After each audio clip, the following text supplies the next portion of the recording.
প্রিয় দর্শক আসসালামু আলাইকুম। আমি এই ভিডিওতে দেখাবো যে কিভাবে একটি অ্যাপস একাধিকবার ব্যবহার করবেন আপনার ফোনে। আপনারা স্ক্রিনে দেখতে পাচ্ছেন যে এখানে দেখেন রবি আছে ৪টা, তারপরে হচ্ছে ফেসবুক আছে ৪টা, তারপর এখানে রকেট ৩টা অ্যাপস আছে, তারপরে মাই বাংলা লিঙ্ক অ্যাপস আছে ৩টা।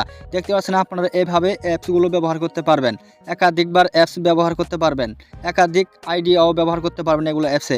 ফেসবুক আইডিতে দেখতে পাচ্ছেন এখানে ৪টা অ্যাকাউন্টে লগ ইন করতে পারবেন, তারপরে এখানে যে ৪টা রবি অ্যাপস আছে ৪টা রবি নাম্বারই আপনারা লগ ইন করতে পারবেন। মাই বাংলা লিঙ্ক অ্যাপস আছে 3টা, মাই বাংলা লিঙ্ক অ্যাপসও 3টা নাম্বারই লগ ইন করতে পারবেন। ঠিক আছে, আপনি যে অ্যাপসটা ডাউনলোড করবেন বা যে অ্যাপসটা এরকমভাবে একাধিক অ্যাপস ব্যবহার করতে চান, সেই অ্যাপসগুলোতে আপনি আলাদা আলাদাভাবে অ্যাকাউন্টও অ্যাড করতে পারবেন। ধরুন আপনার ফেসবুক আইডি আছে 4টা, আপনি 4টা অ্যাপস যদি আপনি এরকমভাবে বানান, ডুয়েল অ্যাপস বানান, তাহলে 4টা আইডি আপনি 4টা অ্যাপসে লগ ইন করতে পারবেন। তাহলে কীভাবে এরকম করবেন, এরকমভাবে অ্যাপস বানাবেন সম্পূর্ণ বিস্তারিত আমি এখন দেখিয়ে দিচ্ছি।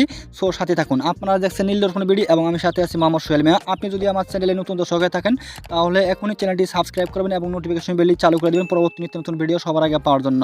তাহলে চলুন শুরু করা যাক। একটি অ্যাপস একাধিকবার ব্যবহার করার জন্য আপনাকে একটা অ্যাপস ডাউনলোড করতে হবে প্লে স্টোর থেকে। তাহলে আমি প্লে স্টোরে যাচ্ছি, প্লে স্টোর থেকে আমি দেখিয়ে দিচ্ছি যে কোন অ্যাপসটি আপনি ডাউনলোড করবেন। তারপর ডাউনলোড করার পর আমি সব সেটিংগুলো আমি দেখিয়ে দিচ্ছি।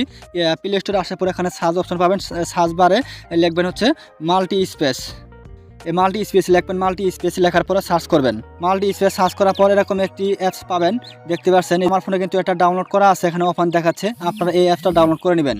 অ্যাপসটি চেনার জন্য আরেকটি অপশন আছে, এখানে মাল্টি স্পেস লেখার নিচে আরেকটা অপশন আছে, দেখেন multi space tag. Multi space tag যদি এই লেখাটা না থাকে তাহলে বুঝবেন যে এই অ্যাপসটা না, আমি যে অ্যাপসটা দেখাচ্ছি এই অ্যাপসটা না। তাই মাল্টি স্পেস লেখা তো থাকবেই, এখানে নিচে দিকে মাল্টি স্পেস ট্যাগ এই লেখাটা থাকবে, তাহলে বুঝবেন যে এই অ্যাপসটা। তারপর আমি লোগোটা দেখাচ্ছি আপনাদের, লোগোটা আমি বড় করে দেখাচ্ছি।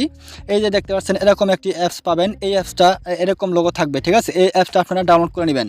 তাহলে আমি অ্যাপসটা ওপেন করে আপনাদের আমি দেখিয়ে দিচ্ছি যে কিভাবে আপনি এরকম অ্যাপস বানাবেন বা একটা অ্যাপস একাধিকবার বানাবেন। এখানে দেখতে পাচ্ছেন এই যে মাল্টি স্পেস যে অ্যাপসটা ডাউনলোড করলাম, এই অ্যাপসটা ক্লিক করে দিবেন বা ওপেন করবেন। আমি অ্যাপসটা ওপেন করলাম, এখানে কিছু অ্যাপস দেখতে পাচ্ছেন। এই অ্যাপসগুলো কিন্তু আমার ডুয়েল অ্যাপস বানানো আছে, এর জন্য এগুলো দেখতে পাচ্ছেন। আপনি যখন ওপেন করবেন আপনি কিন্তু কোনো অ্যাপস দেখতে পাবেন না, এখানে আপনাকে বানিয়ে নিতে হবে। কিভাবে বানাবেন এখন দেখুন। যখন একটা অ্যাপস বানাবেন একাধিকবার, তখন নিচে দিকে দেখতে পাচ্ছেন প্লাস আইকন, এই প্লাস আইকনে ক্লিক করে দিবেন।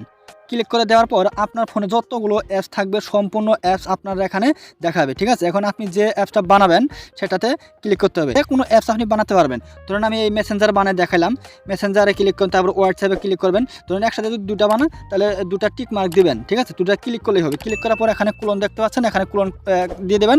তাই দেখতে পাচ্ছেন এখানে ক্লোনিং হচ্ছে, তার মানে এটা কি অ্যাপসটা দুইবার হচ্ছে। দেখতে পাচ্ছেন এই হোয়াটসঅ্যাপ আর মেসেঞ্জার এই দুইটা অ্যাপস কিন্তু হয়ে গেল। ঠিক আছে, এই অ্যাপসটা কিন্তু আছেই, এখন আবার হয়ে গেল। ঠিক আছে, আপনি চাইলে এখন আবার করতে পারেন, সেটা আবার প্লাস আইকনে ক্লিক করবেন।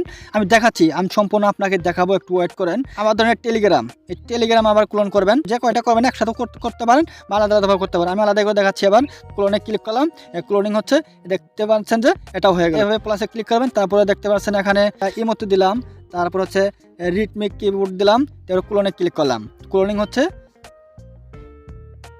দেখতে পাচ্ছেন এগুলো হয়ে গেল। তো আমি দেখতে পাচ্ছেন এই 5টা অ্যাপস আমি বানালাম। ঠিক আছে, এখন 5টা অ্যাপস যদি বানালাম, এগুলো কিন্তু এখন আমার এখানে শো করবে না, এই যে এখানে কিন্তু শো করা নাই। ঠিক আছে, এই অ্যাপসটা এখানে আনতে হবে। আপনি চাইলে সেখান থেকে ব্যবহার করতে পারবেন, কোনো সমস্যা নেই, এখানে না নিয়ে আসলেও কোনো সমস্যা হবে না। যদি আপনার প্রয়োজন পড়ে তাহলে আমার এই অ্যাপসগুলোর মতো এখানে আনতে পারবেন। কিভাবে আনবেন সেটা দেখুন। আমি আবার অ্যাপসে যাচ্ছি, অ্যাপসে যাওয়ার পর এখানে দেখেন যে 5টা অ্যাপস বানালাম, হোয়াটসঅ্যাপ, মেসেঞ্জার, টেলিগ্রাম, রিটমিক, ইমো। এখন যেটা আপনি ওই সামনে নিতে চান ক্লিক করে ধরে রাখবেন। ঠিক আছে, একটাতে ক্লিক করে ধরে রাখবেন। ক্লিক করে ধরে রাখার পর তারপর দেখেন এখানে 3টা অপশন আছে, ডিলেট, রিনেম, ক্রিয়েট, শর্টকাট। এখানে 3টার কাজ আলাদা আলাদা আছে। যদি কোনো অ্যাপস এখান থেকে ডিলিট করতে চান যে এই অ্যাপসটা রাখবো না, তখন ডিলিট অপশনে ক্লিক করার পর আরেকটা কনফার্ম দিবেন, তাহলে ডিলিট হয়ে যাবে। আর যদি কোনো অ্যাপসের আলাদাভাবে কোনো নাম দিতে চান তাহলে রিনেম করে এখানে নাম দিয়ে দিবেন। আর এখানে অ্যাপসটা ওখানে নিয়ে যাওয়ার জন্য এই ক্রিয়েট শর্টকাটে ক্লিক করতে হবে। অ্যাপসটা ওখানে নিয়ে যাওয়ার জন্য এই ক্রিয়েট শর্টকাট এখানে ক্লিক করে দিবেন। যদি শর্টকাট হ্যাজ ক্রিয়েট সাকসেসফুলি, তারপরে এটা ক্লিক করে দিবেন, তাহলে এই অ্যাপসটা এখন চলে গেছে। তারপর এখন ধরেন আমি মেসেঞ্জার দিলাম, আবার মেসেঞ্জার ক্রিয়েট শর্টকাটে ক্লিক করলাম, তারপরে আবার এটা ক্লিক করলাম, এই দুইটা চলে গেল। তারপর টেলিগ্রামে দিচ্ছি, ধরে রাখলাম, তারপরে ক্রিয়েট শর্টকাট এখানে ক্লিক করলাম, তারপর এটা ক্লিক করলাম। দেখুন এই 3টা অ্যাপস কিন্তু চলে গেল। ঠিক আছে, তো আরও দেখাচ্ছি, সমস্যা নেই। ইমোতে দিয়ে দেখলাম ক্রিয়েট শর্টকাট, তারপরে অ্যাড, দেখতে পাচ্ছেন এই 4টা অ্যাপস কিন্তু ওখানে গেছে। আমি এখন বের হয়ে দেখাচ্ছি, দেখেন কোথায় শো করতেছে। এই যে দেখেন হোয়াটসঅ্যাপ, মেসেঞ্জার, ইমো, টেলিগ্রাম দেখতে পাচ্ছেন, এই 4টা অ্যাপস আমি কিন্তু এখানে নিয়ে আসলাম। আপনি এখানে না নিয়ে আসলেও ব্যবহার করতে পারবেন ওই অ্যাপস থেকেও। সেখান থেকে আপনি যদি আবার কোনো অ্যাপসে কোনো অ্যাপস আপনার কোনো কাজে লাগবে না, সেটা আমি ডিলিট করতে চান, যেটা ডিলিট করতে চান সেই অ্যাপসে ক্লিক করে ধরে রাখবেন, ধরে রাখার পরে রিমুভে ক্লিক করবেন, তাই চলে যাবে। এই দেখতে পাচ্ছেন সেই ইমোটা কিন্তু চলে গেছে। যদি কোনো অ্যাপস একবার ডিলিট করতে চান তাহলে ওই অ্যাপস থেকে আপনাকে ডিলিট করতে হবে। এখান থেকে যদি ডিলিট করেন তাহলে একবার ডিলিট হবে না। তাহলে আপনারা এভাবে একটা অ্যাপস একাধিকবার ব্যবহার করে আপনাদের প্রয়োজনে কাজ করবেন। আশা করি আপনাকে আমি সুন্দরভাবে বুঝিয়ে দিতে পারছি। যদি এই বিষয়ে বা অন্য কোনো বিষয়ে কোনো কিছু জানার থাকে তাহলে এই ভিডিওর কমেন্ট বক্সে লিখে ফেলবেন, আমি সমাধান দেওয়ার চেষ্টা করব। তাহলে আজ এ পর্যন্তই, ভালো থাকবেন, সুস্থ থাকবেন, দেখা হবে পরবর্তী কোনো ভিডিওতে। আসসালামু আলাইকুম।